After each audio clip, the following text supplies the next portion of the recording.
Hello, welcome to the channel IQ the hope. My name is Mansoor Ahmed. जैसा कि आपको title देखकर पता चल रहा होगा, आज हम डिस्कस कर रहे हैं पंचायती राज के बारे में। तो पंचायती राज के बारे में हम डिस्कस करेंगे कि क्या जो है पंचायती राज होता है। इसके पूरे हम वीडियो के अंदर पूरे डिस्क्रिप्शन के साथ में जो है आपको आपके साथ शेयर करूंगा इस वीडियो को शुरू करने से पहले मैं आपसे रिक्वेस्ट कर रहा हूँ, अगर आपने चैनल को सब्सक्राइब नहीं किया है तो चैनल को जरूर सब्सक्राइब करके रखें, ताकि आने वाली वीडियोज़ की नोटिफिकेशन जो है आपको सबसे पहले मिलती रहे। और साथ में जो है वीडियोज़ को जो है एंड तक देखा करें, ताकि मुझे भी जो है एक मोटिवेशन मिलती रहे। और वीडियोज़ को जो है लाइक कमेंट और शेयर जरूर किया करें। कमेंट सबसे बड़ी बात जो है, कमेंट करें कि कहाँ पे कुछ कमी लगती है, ताकि मैं आने वाली वीडियोस के अंदर जो है उन कमियों को जो है पूरा करने की कोशिश करूंगा, ताकि आपको मेरे एंड से कोई भी प्रॉब्लम ना हो। तो अब जो है वीडियो को शुरू कर रहे हैं। तो सबसे पहले हम पंचायती राज की बात हम करेंगे। तो जम्मू एंड कश्मीर के अंदर जो लोकल सेल्फ गवर्नमेंट की बात अगर हम करेंगे, पंचायती राज जो है ये एक लोकल सेल्फ गवर्नमेंट का एक सिस्टम है, जिसका मेन फंक्शन यही होता है कि to work for the development of people at the local level and provide effective participation to the people. तो पंचायती राज के बाद अंदर हम देखते हैं कि लोकल लेवल पे जो है, ग्राउंड लेवल पे जो है काम किया जाता है, ताकि अपलिफ्ट किया जाएगा लोकल पीपल्स को, और उनकी पार्टिसिपेशन जो है जितने भी गवर्नमेंट के द्वारा काम किए जाते हैं उनके अंदर जो है उनका हिस्सा हो। मतलब कि ग्राउंड लेवल पे जो है काम किया जाता है। जब हमने देखा कि union territories Jammu and Kashmir और लद्दाख को जो है वो बाइफर्केट किया गया, तो उस वक्त जो हमारे लेफ्टिनेंट गवर्नर थे, उन्होंने जो है इनिशिएटिव लिए ताकि एक सही तरीके से जो है दोनों यूनियन टेरिटरीज के अंदर जो है फंक्शनिंग की जाएगी। तो इन इनिशिएटिव्स को देखकर जो है ध्यान में रखते हुए जो है लोकल सेल्फ गवर्नमेंट के काम किए गए, यानी कि पंचायती राज सिस्टम के ऊपर जो है एक ज़्यादा काम किए गए जब बाइफर्केशन हुई जम्मू एंड कश्मीर की into the two states, into the two union territories Ladakh and Jammu and Kashmir. अब अगर हम बात करेंगे ओरिजिन की बात करेंगे, जो पंचायती राज सिस्टम जो है जम्मू एंड कश्मीर के अंदर जो है इसका ओरिजिन जो है कहाँ से हुआ। जो पीपल थे जम्मू एंड कश्मीर के during the period of Dogra dynasty 1931 से जो है इनका यही मंशा था कि मास मूवमेंट वो निकाल रहे थे, ताकि एम्पावर किया जाएगा स्टेट को सिंस 1931। लेकिन फिर बाद में जब लोगों का प्रेशर ज़्यादा हो गया महाराजा हरि सिंह के ऊपर, तो इन्होंने जो है इनको जो है मजबूर होकर Jammu and Kashmir Panchayati regulation act number 1 इन 1935 जो है वो लागू करना पड़ा। तो जिसका मेन फंक्शन था इस 1935 Panchayati Raj regulation act number 1 का, वो यही था कि amendment were expanded by an amendment done in the year 1941। और फिर से जो है जो फंक्शंस मेंशन किए गए थे 1935 के अंदर महाराजा हरि सिंह के द्वारा, और फिर से जो है 1941 के अंदर उन फंक्शंस को जो है अमेंड किया गया, और पंचायती राज इंस्टीट्यूशन जो है एस्टेब्लिश किए गए 1951 के अंदर, जब जम्मू एंड कश्मीर स्टेट को जो है वो एक्सेक्शन हुआ इंडियन गवर्नमेंट का। जब गवर्नमेंट ने जो है इस 1951 को रिप्लेस किया बाद में 1958 के अंदर, और बाद में हमने देखा it was realize that there is a need to have a sound institutional framework to give a positive role to the community in the self government. और बाद में जो है ये देखा गया कि एक सही तरीके से जो है काम किया जाए ग्राउंड लेवल तक, ताकि कम्युनिटी लेवल पे जो है सेल्फ गवर्नमेंट का एक पॉजिटिव रोल रहे। इसके अलावा जो है people should main stream in the development process of the democratic structure in the state. और फिर बाद में जब ये Jammu and Kashmir Panchayati Raj act 1989 existence के अंदर काफ़ी जद्दोजहद के बाद, तो अब अगर हम देखेंगे Jammu and Kashmir Panchayati Raj act 1989 की बात हम करेंगे। जो Jammu and Kashmir Panchayati Raj act 1989 की बात अगर हम करेंगे, तो इसको जो है मार्च 1989 के अंदर जो है पास किया गया था। तो जुलाई 1989 के अंदर जो गवर्नर थे स्टेट के, उनकी एसेंट से जो इस बिल को जो है पास किया गया Jammu and Kashmir Panchayati Raj act 1989 को, और इस एक्ट को जो है इम्प्लीमेंट किया गया पंचायती राज के अंदर इन द स्टेट। और इसके अंदर जो है 3 टायर सिस्टम को जो है इम्प्लीमेंट किया गया। एक तो हल्का पंचायत जो कि काम करेगी विलेज लेवल पे, दूसरा ब्लॉक डेवलपमेंट काउंसिल जो काम करेगी ब्लॉक लेवल पे, और तीसरा जो है block district planning and development board जो काम करेगा डिस्ट्रिक्ट लेवल पे। आज की वीडियो के अंदर हम डिस्कस करेंगे हल्का पंचायत का मतलब कि विलेज लेवल के ऊपर जो है कैसे काम किया जाता है एक पंचायत के द्वारा। अब अगर हम देखेंगे हल्का पंचायत की बात अगर हम करेंगे, तो जो हल्का पंचायत है इसका जिक्र जो है सेक्शन 4 जो है पंचायती राज एक्ट 1989 का, इसके अंदर जो है ये कहा जाता है कि कैसे जो है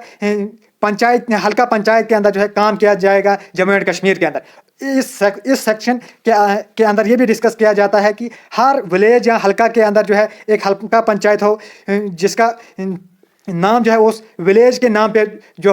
होना चाहिए जहाँ पे वो विलेज प्रेजेंट है उसी विलेज के नाम पे जो है हल्का पंचायत का नाम भी होना चाहिए। दूसरी चीज़ जो है हम डिस्कस करेंगे, हल्का पंचायत के अंदर जो है कौन एक चीज़ होनी चाहिए, हल्का मजलिस होनी चाहिए और उस हल्का मजलिस के अंदर जो है वही वोटर्स होने चाहिए जो कि उस हल्का पंचायत के अंदर आते हैं। ऐसा ना हो कि हल्का मजलिस जो है एक गाँव का बनाया गया और वहाँ पे जो हल्का मजलिस के जो मेंबर्स है वो दूसरी गाँव के, ऐसा ना हो। और अगर किसी भी वजह से हल्का पंचायत को जो है डिसॉल्व करना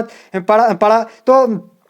5 साल से पहले अगर उस हल्का पंचायत को जो है डिसॉल्व करना पड़ा तो उस वक्त जो है 6 महीने के अंदर अंदर ही जो है नया इलेक्शन किए जाए ताकि एक नया सरपंच जो है वो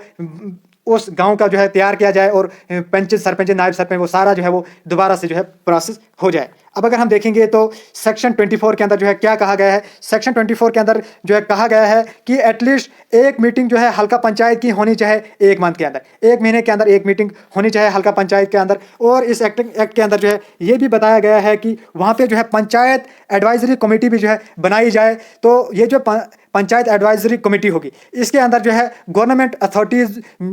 जो है उसके मेंबर्स जो है ज़रूर होने चाहिए। और साथ में जो है देयर शुड बी पंचायती अदालत फॉर एवरी हल्का, तो हर हल्का यानी कि विलेज के अंदर जो है एक पंचायती अदालत जो है ज़रूर होनी चाहिए। तो अब अगर हम देखेंगे आगे डिसक्वालिफिकेशन जो है मेंबर्स की कैसे की जाती है हल्का पंचायत मतलब कि विलेज लेवल पे जो पंचायत होती है उसके अंदर जो है कैसे डिसक्वालिफिकेशन होती है मेंबर्स की। सेक्शन 6 जो Jammu and Kashmir Panchayati Raj act 1989 का है वो डील करता है कि कैसे जो है डिसक्वालिफिकेशन की जाती है membership of the Halqa panchayat, मतलब कि हल्का पंचायत के जो मेंबर्स होती है उनकी मेंबरशिप को जो है कैसे डिसक्वालीफाई किया जाता है। It says that a person is not eligible to become a member of the Halqa panchayat. अब वो मेंबर जो है हल्का पंचायत के मेंबर नहीं बन सकते जिनका कुछ क्राइटेरिया में वो फॉल ना करे। सबसे पहला क्राइटेरिया, अगर वो परमानेंट बाशिंदा नहीं है जम्मू एंड कश्मीर का तो वो हल्का पंचायत का मेंबर नहीं बन सकता है। दूसरा, वो जो है ना तो एक गवर्नमेंट एम्प्लॉय होना चाहिए या तो लोकल बॉडी पे जो स्टेट की जो लोकल बॉडी होती है उसमें काम नहीं करना चाहिए। दूसरी, और अगर उसकी एज जो है अबव द 25 ईयर्स है तो वो हल्का पंचायत के अंदर जो है एक अपना कंटेस्ट ले सकता, मतलब कि पंच सरपंच के लिए वो जो है इलेक्ट हो सकता है। अगर 25 ईयर्स से बिलो है तो वो इलेक्ट नहीं किया जा सकता, मतलब कि वो फॉर्म ही नहीं भर सकता, इलेक्शन के अंदर खड़ा ही नहीं हो सकता है। और वोटर की एज जो है वो आपको पता है 18 ईयर्स है। तीसरी, अब जो है चौथी चीज जो है he or she does not have stable mind which has been declared by competent court। अगर उसका स्टेबल माइंड है मतलब कि अगर वो पागल वागल है तो उस वक्त भी जो है वो उस हल्का पंचायत का मेंबर नहीं बन सकता। ये अलग बात है कि वोटर बन सकता है वो, अगर वो नंबरदार है या विलेज चौकीदार है। तो अगर वो नंबरदार है या विलेज चौकीदार है तो वो भी जो है हल्का पंचायत का मेंबर नहीं बन सकता, मतलब कि वो उस इलेक्शन के अंदर जो वो खड़ा नहीं हो सकता। अगर इलेक्टोरल रोल्स है उसके अंदर वो इंक्लूडेड नहीं है, मतलब कि वोटर लिस्ट के अंदर नहीं है हल्का पंचायत के अंदर, तो वो भी जो है उस वक्त भी जो है उसकी डिस्क्वालिफिकेशन होती है उस मेंबर की। अब अगर हम देखेंगे तो ये जो हल्का पंचायत है ये जो है वर्क करती है for the betterment of the people of the village for by preparing and implementing various programme, जैसे कि पॉवर्टी एलिवेशन को ख़त्म करने में जो है विलेज पंचायत जो है वो काम करती है। हल्का पंचायत एम्प्लॉयमेंट जनरेशन प्रोग्राम जैसे कि MG नरेगा होते हैं, विलेज लेवल वर्कर्स के द्वारा जो काम किए जाते हैं। इंटीग्रेटेड रूरल डेवलपमेंट प्रोग्राम जो होते हैं जैसे कि housing for schedule caste backward classes, जैसे कि आप अब जो है घर दिए जाते हैं, वॉशरूम शौचालय जो है हर घर के अंदर जो है बनाए जाते हैं, उनके ऊपर जो है काम किए जाते हैं। एलिमेंट्री एजुकेशन को बढ़ाने के जो है एजुकेशनल हब्स जो है खोले जाते हैं और दूसरे प्रोग्राम अवेयरनेस प्रोग्राम जो है पूरे विलेजेस के अंदर जो है वो चलाए जाते हैं ताकि लोगों के अंदर जो है सैनिटरी प्रोग्राम चलाए जाते हैं, सफाई के अभियान या educational programme, girls education programme चलाए जाते हैं ताकि लोगों के अंदर अवेयरनेस हो जाए कि विलेज के अंदर जो कैसे हर एक बंदा जो है एजुकेटेड हो जाए। अब जो है हल्का पंचायत जो होती है ये जो है कुछ टैक्सेस भी जो है ट्रेड और प्रोफेशंस के ऊपर लगाते हैं, जैसे कि एंटरटेनमेंट टैक्स लगाती है, थिएटर्स के ऊपर, सिनेमा के ऊपर, जो एनिमल ओनर्स होते हैं उनके ऊपर, गाड़ियों वालों के ऊपर, ट्रांसपोर्टेशन के ऊपर, टैक्सेस ऑन बोट्स जो कि किश्तियाँ होती हैं, पिलग्रिम टैक्सेस होते हैं, ग्राहट के ऊपर जो टैक्सेस होते हैं, husking, brick skill, oil mills, hawking, ये सारे फेरी वालाज या जो रेहड़ी वाले उनके ऊपर जो है टैक्स लगाए जाते हैं हल्का पंचायत के द्वारा। अगर जो है इसके अलावा अगर हम देखेंगे there are also some functions and duties to be followed by the Halqa panchayat. अब इसके कुछ फंक्शंस और ड्यूटीज़ भी जो है हल्का पंचायत की, जैसे कि government of Jammu and Kashmir को जो है के द्वारा जो है कुछ हल्का पंचायत को जो है कुछ असाइन किए गए हैं कुछ ड्यूटीज, जैसे कि district planning and development board and block development council with in the areas हल्का इज लोकेटेड। तो असाइन किया जाता है government of Jammu and Kashmir के द्वारा कुछ काम, जैसे कि डिस्ट्रिक्ट प्लानिंग और डेवलपमेंट बोर्ड्स को या ब्लॉक डेवलपमेंट काउंसिल को जो है वो कुछ काम प्रोवाइड किए जाते हैं कि ऐसे ऐसे काम जो है वो करने हैं कुछ एक पार्टिकुलर लोकेशन के अंदर। अब अगर हम देखेंगे सरपंच और नायब सरपंच जो है हल्का पंचायत के कैसे चुने जाते हैं, सेक्शन 4 जो है इसके बारे में बताता है कि कम से कम जो है 7 मेंबर्स होने चाहिए, 7 पेंचेस और ज़्यादा से ज़्यादा 11 पेंचेस होने चाहिए इंक्लूडिंग सरपंच एक हल्का पंचायत के अंदर। और जो पेंच की सीट जो होती वो रिजर्व भी होनी चाहिए एक हल्का पंचायत के अंदर for the women belonging to scheduled caste and scheduled tribes. ये तो आपको पता है। जो पेंचेस जो होते हैं वो अलग किए जाते हैं एक पार्टिकुलर कॉन्स्टिट्यूएंसी के अंदर, एक पार्टिकुलर कॉन्स्टिट्यूएंसी के जो उस कॉन्स्टिट्यूएंसी के अंदर जो मेंबर्स होते हैं पेंचेस या सरपंच नायब सरपंच जो कॉन्स्टिट्यूएंसी से बिलोंग करते हैं उसी कॉन्स्टिट्यूएंसी से जो है उनको अलग किया जाता है। अब अगर हम देखेंगे इलेक्शन प्रोसेस या टेन्योर या एमॉल्वमेंट्स की बात करेंगे, जो पेंचेस और सरपंचेस के होते हैं, जो सरपंच जो होता है वो डायरेक्ट अलग किया जाता है हल्का पंचायत के अंदर by the voters of the village. कोई भी पर्सन जो है हल्का पंचायत के लिए जो है वो उठ सकता है और जो जो जिसके ज़्यादा वोट्स होंगे वो जो है वही जो है सरपंच बनता है। और जो हल्का पंचायत होते उसमें ही में से जो है नायब सरपंच को जो है वो उठ सकता है। और फिर जो है पेंचेस जो हल्का पंचायत के होते हैं वो अलग करते हैं खुद एक नायब सरपंच जो है कौन सा चुनना है। यानी कि अगर एक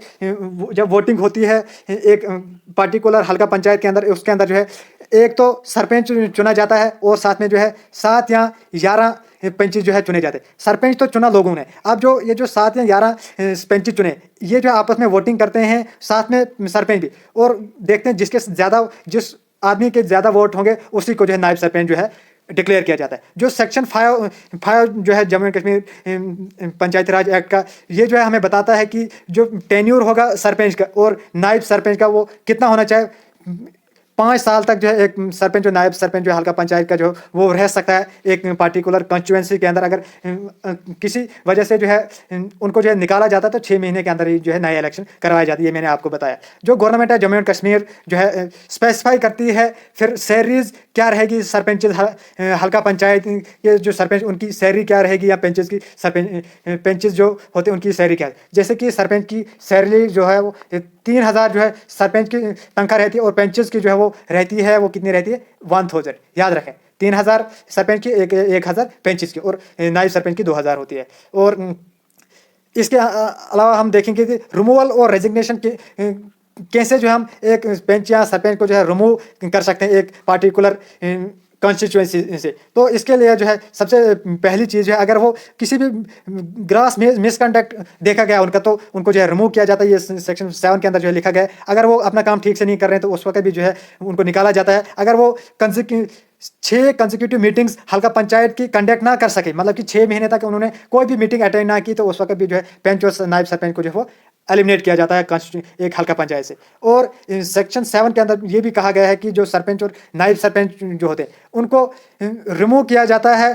also remove by vote of no confidence. अगर कोई भी सरपंच उनके हक में वोट ना दे तो 1/3 वोटिंग अगर हो रही है तो उस वक्त भी जो है पेंचेस और नायब सरपंच को जो है वो एलिमिनेट किया जाता है हल्का पंचायत से। अब अगर हम देखेंगे सेक्शन 11 की अगर हम बात करेंगे तो सेक्शन 11 जो हल्का पंचायती राज एक्ट का वो डील करता है कि जो रेजिग्नेशन होता है पेंचेस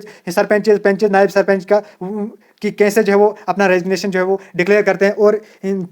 अगर all or any one of them want to resign, अगर कोई भी या तो सरपंच पेंच या नायब सरपंच ये चाहता है कि वो अपना रेजिग्नेशन दे तो वो अपना रेजिग्नेशन जो है वो हैंड ओवर कर सकता है प्रेस्क्राइब अथॉरिटी को। जो भी अथॉरिटी होती है उसको जो है अपना रेजिग्नेशन जो है वो दे सकता है। तो अब अगर हम देखेंगे पावर एंड फंक्शन जो होते हैं पेंचेस और सरपंचेस के, जो पावर्स एंड फंक्शंस होते हैं, जो पेंचेस और सरपंचेस होते हैं इनके जो पावर्स एंड फंक्शंस होते हैं वो क्या होते हैं। सबसे पहला जो पावर होती है, जो पेंचेस जो होते हैं वो हल्का पंचायत की मीटिंग को जो है वो कंडक्ट कर सकते हैं और रिकॉर्ड को मेंटेन करते हैं हल्का पंचायत के अंदर कौन सा काम हुआ और कौन सा काम पेंडिंग रहा, वो सारा रिकॉर्ड जो है सरपंच के पास रहता है। और इसके अलावा जो सरपंच जो होता है वो इसके लिए भी रिस्पॉन्सिबल होता है कि फाइनेंशियल और एग्जीक्यूटिव एडमिनिस्ट्रेशन जो है वो कैसे जो है वो अच्छे तरीके से चले एक हल्का पंचायत के अंदर। और इसके अलावा अगर किसी भी वजह से सरपंच जो है इन मीटिंग्स को अटेंड ना कर सकता है तो उस वक्त जो है नायब सरपंच जो होता है वो उसके सरपंच के बिहाफ पे जो है इन मीटिंग्स को जो है वो कंडक्ट करता है और इन मीटिंग को जो है वो अच्छी तरीके से कंडक्ट करता है। सरपंच का काम क्या होता है? फाइनेंशियल और एग्जीक्यूटिव एडमिनिस्ट्रेशन को कंडक्ट करना और साथ में जो भी काम हो रहे होते हैं रिकॉर्ड मेंटेन जो करना होता है वो सरपंच का ही काम होता है। अब अगर हम देखेंगे जो पंचायती अदालत होती है जो सबसे बड़ी बात होती है, यानी कि कचहरी जिसको हम बोलते हैं, गाँव के अंदर जो कचहरियाँ लगती हैं, मीटिंग्स होती हैं, सेक्शन 48 जो है हल्का पंचायती राज एक्ट का है वो डील करता है कंपोजिशन ऑफ पंचायती अदालत का। इस सेक्शन के अंदर ये कहा जाता है कि हर विलेज के अंदर जो है पंचायती अदालत होनी चाहिए और इस पंचायती अदालत के अंदर कम से कम 5 मेंबर्स जो है वो इलेक्ट किए होने चाहिए और इनको जो नॉमिनेट किया जाना चाहिए by the government out of the panel which will be prepared and recommended by the Halqa panchayat जो है वो